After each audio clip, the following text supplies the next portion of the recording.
Bob and Shannon. That was beautiful. So gorgeous. This year's theme is 2020 Spiritual Vision. Our theme for November is Living as Compassionate Conduits. Today's topic is Blue Christmas, Grieving 2020, Making Room for Hope and Joy. Dennis Merritt Jones wrote in The Art of Being, page 85, in Zen, there is an old saying, the obstacle is the path. Know that a whole and happy life is not free of obstacles. Quite the contrary. A whole and happy life is riddled with obstacles. They simply become the stepping stones that help lift us to a new perspective. It is not what happens to us. Victim or victor, the choice is ours. It is all part of our journey along this wonderful pathway of becoming more of that which we have come to be. Obstacles or opportunities? What say you? And then Iyanya Van Zant wrote, crying purifies and cleanses. A scientific experiment demonstrated that there are 38 toxic chemicals in a tear of sadness, while only one toxin exists in a tear of joy. As you cry in sadness, fear, or confusion, you cleanse the body and spirit of toxins which cloud the mind and prevent it from accepting the truth. Let's affirm with courage together. I now allow myself the opportunity to purify myself by honoring and feeling my feelings, and thus making room for the truth of hope and joy this holiday season. And now I want to introduce to you Reverend Kathleen for the message. Thank you, Kristen.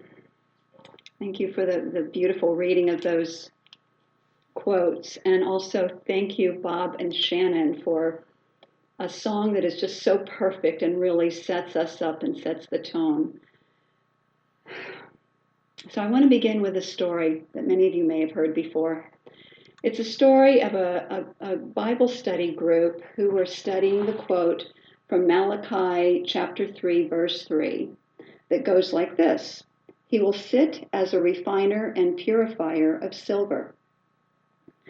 One of the women offered to, they were all kind of puzzled by it. So one of the women offered to go and visit the local silversmith and watch him and see if she could glean some deeper metaphysical meaning out of this particular passage.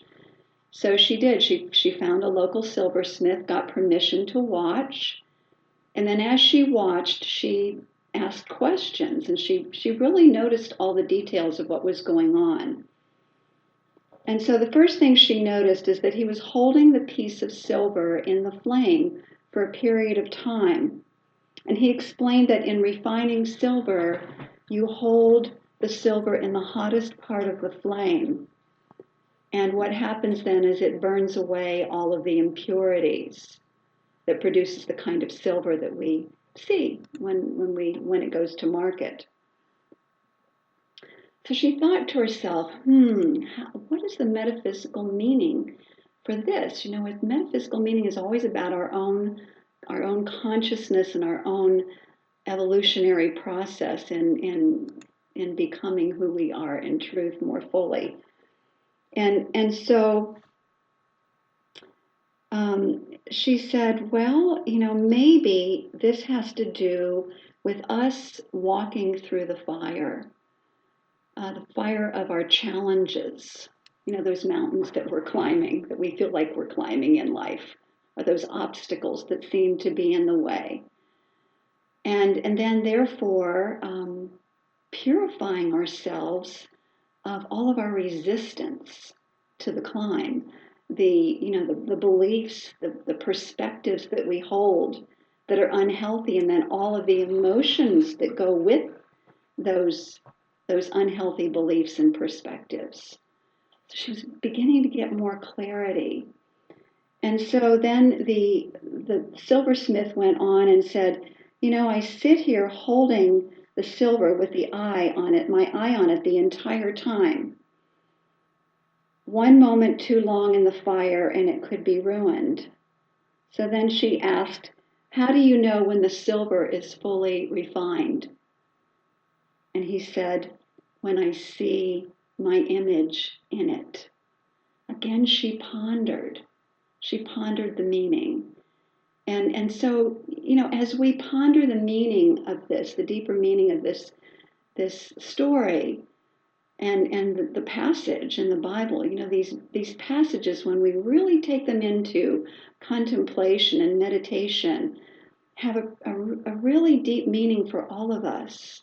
So this beautiful story, I thought, was such a great introduction into the process that I'm inviting all of you into today, which is the refining of our own consciousness, of all of the impurities, of false beliefs, of the traumas that we've experienced moving through this life, from the challenges that we've run into, and realizing that we can truly turn all of this into something that supports us, that becomes a stepping stone, another step up the mountain of higher truth. So the thing about our teaching, yes, we have a very positive and practical spiritual teaching, New Thought and Science of Mind. And yet that does not mean that because we practice this, that we will never confront any obstacles in our lives. Dennis Merritt Jones said that so beautifully. Yes, there will be challenges and obstacles. However, as we understand the process of evolution, we can turn those challenges into opportunities and stepping stones. And opportunities, like we said, to purify. And so those things that keep us stuck or numbed out in our emotions, the tendency to deny our emotions, to push them down, to put on a smile to cover them up. All of these things we call spiritual bypass. And it does not support our spiritual teaching to do that. And so that's something I want to make, I continue to try to clear up for all of us. Yes, we do our affirmations, and yes, we do our spiritual mind treatment and our meditation, and yet it's important to understand that that process of feeling our feelings fully and releasing them is very much a part of our spiritual practice. I've called it the practice of vulnerability, and that was in my talk last week. I'm realizing that if we label it a practice, then we'll begin to honor it instead of run away from it. So the thing is nothing really moves forward in our lives until it's transformed or purified. And once we purify it, we discover something that was already there, actually, in truth, the divine truth of our being. It's a process of revelation, revealing that which is already there. And not only in ourselves, in our loved ones, and a deeper understanding of the great mystery of life. So if we sit in the fire of our emotions long enough, and we do it from a certain perspective, from the perspective of our divine inner wisdom. So while we're feeling it, we're also observing from a higher place what's going on, so that we can begin to see maybe some misperceptions or misbeliefs, beliefs that aren't working for us. So we can begin to see where they're operating in our lives and to begin to choose to instead see the truth in the midst of the situation. Purification, transformation, something truly magical happens when we take that perspective. So I invite you to close your eyes in this moment drop into your hearts. So do that now. Close your eyes, drop into your hearts, and ask your inner divine wisdom self to be with you, be that perspective that you're taking as we move through this Blue Christmas candlelighting ritual together.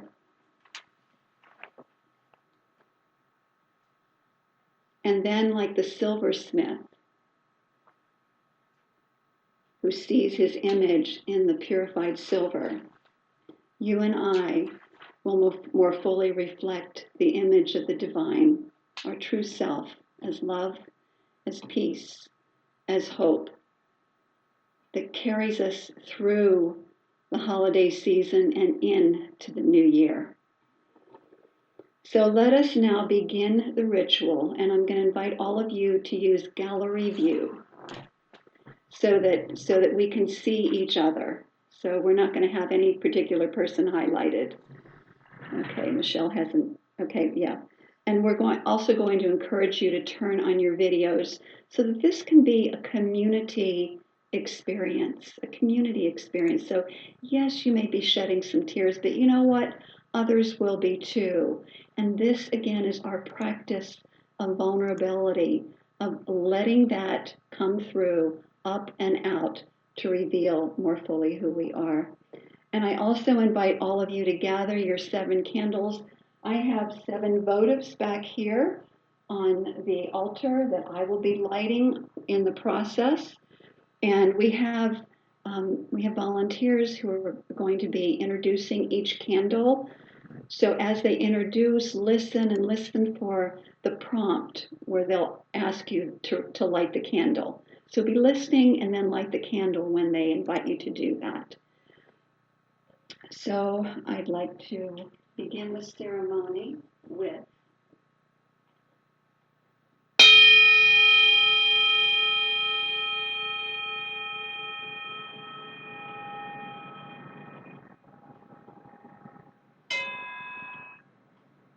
Candle 1. Let us honor all those who have perished or are suffering throughout the world due to COVID-19, due to wildfires, storms, and floods, due to war and injustice, or due to climate change. Let us now light the first candle.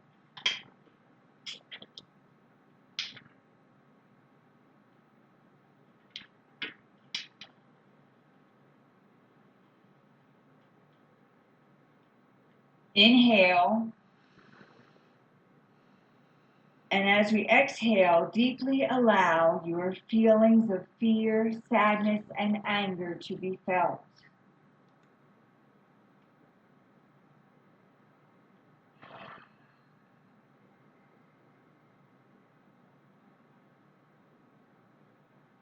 Now we'll take a moment of silence to offer prayers of blessing for yourself and for all those affected.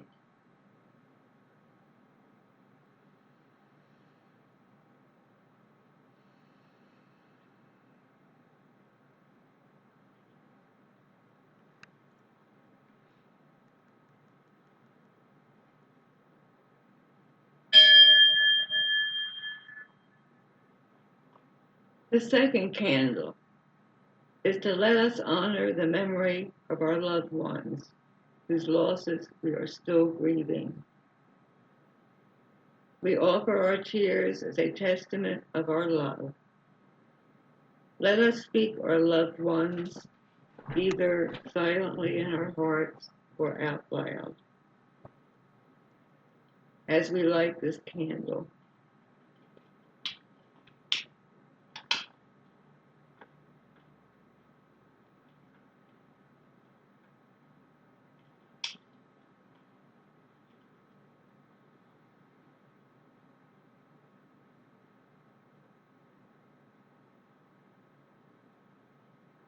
Breathing in and out, expressing our grief.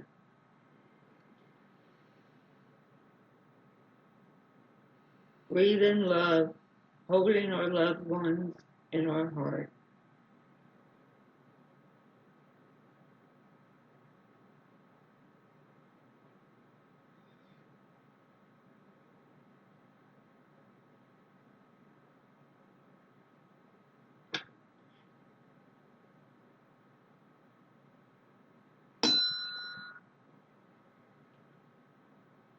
Candle 3. Let us honor our feelings about family members and friends who can't join us this holiday season due to social distancing, shortage of finances, or for other reasons. As we light this candle, let us say their names either out loud or in our heart.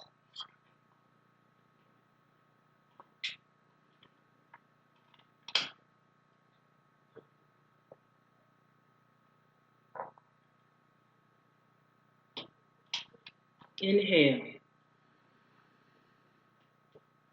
And as we exhale, release feelings of sadness and frustration.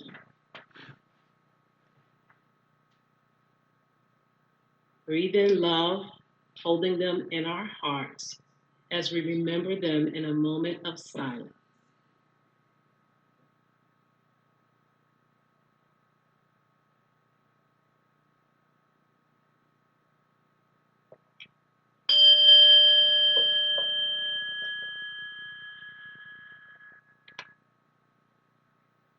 The fourth candle. Let us now free our hearts from the sadness, anger, and grief caused by other kinds of relationship losses, such as divorce, separation, loneliness, irreconcilable differences, betrayal, and emotional and mental illness.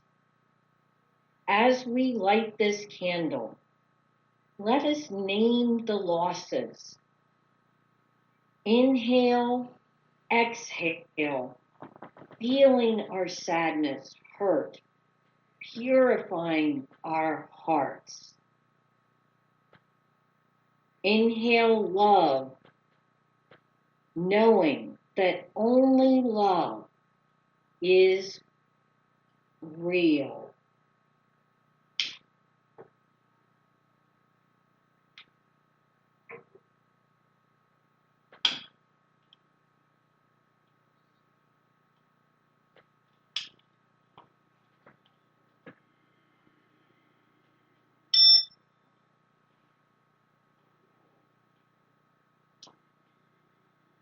Candle 5. Let us acknowledge the loss of a job, financial security, or home due to COVID-19. Or maybe we acknowledge the great stress from being on the front lines. Let us acknowledge the toll this has taken on us and our loved ones.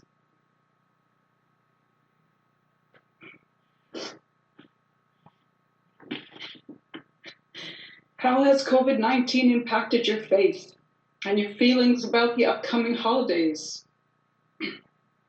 Inhale. Exhale, allowing yourselves to feel any anger, sadness, fear that you may be carrying. As we light this candle, allow a moment of silence to acknowledge Spirit as the source of all your good.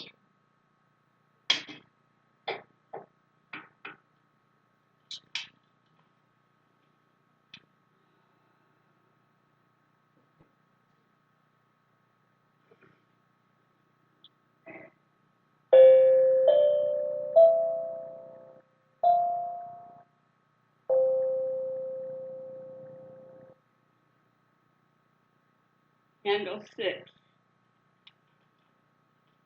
Let us now shift our attention to feeling gratitude for family and friends we do have here and today. Those family and friends still with us, and those of our chosen community. all who are the very incarnation of the spirit of love for us right now. As we light the candle, let us say the name out loud and hold them in our hearts. Inhale love.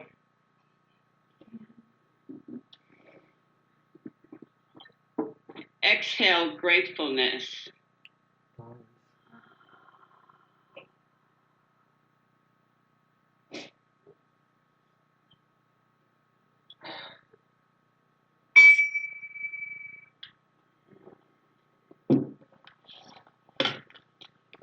Candle number 7.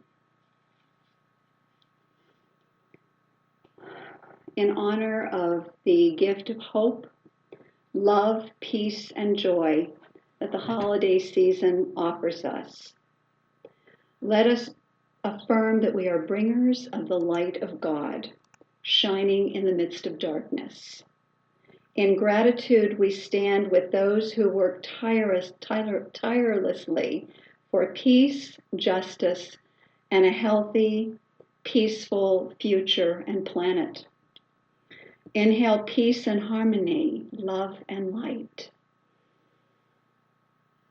Exhale peace and harmony, love and light. Let's do that again. Inhaling peace, harmony, love, and light. Exhaling peace, harmony, love, and light. And let us now light the final candle.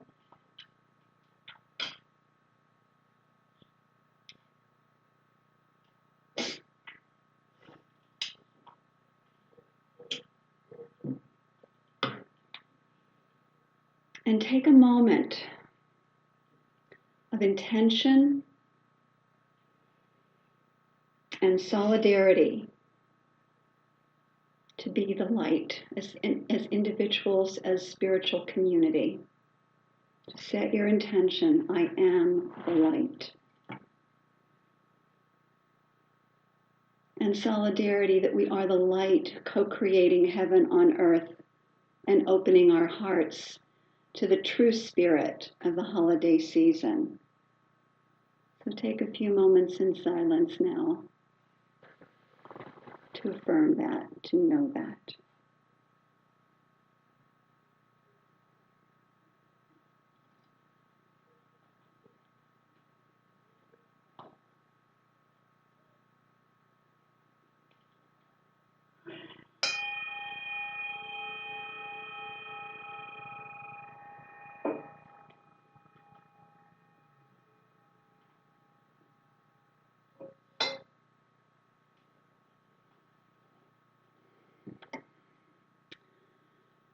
So let us then use our powers of creation to heal and not harm, to help and not hinder, to bless and not curse. There's a story about Sarajevo in 1994 when a bomb was dropped in a particular area of the city and 69 people were killed. A cellist, deciding he wanted to contribute something, went out into the square afterwards and played a concert and did that for 69 consecutive days as a tribute to each one who had died. And when he was asked why he was doing that, he said, "Because I am here to contribute hope." You know, hope is that which gives us strength to walk through the fire, to keep climbing up the mountain. When we're experiencing chaos and turmoil in our lives, hope is the knowledge that the music goes on. And in the vast universe, you and I are never alone. So as we look around at all of the other people in our spiritual community here today, And if you haven't turned on your video, I invite you to do so that we can all see each other's presence as support. Know that you are not alone, and you're not alone with your pain or your suffering, nor in your willingness to hold a space of love for someone who is going through something very challenging.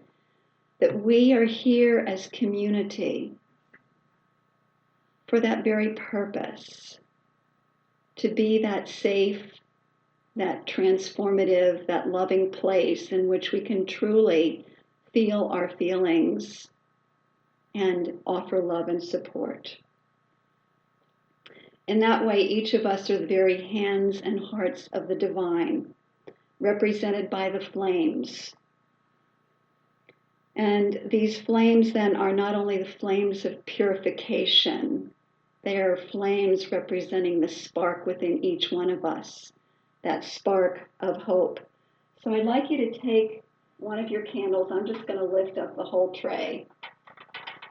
And I invite you to symbolically accept the truth that you are the light by just bringing the light toward you and over you, or toward your heart. Just do it intuitively.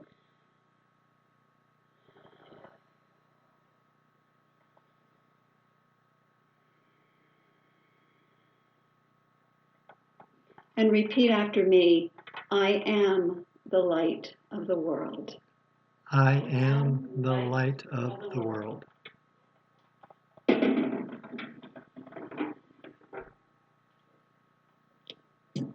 Namaste, my friends, and so it is. So now I know that we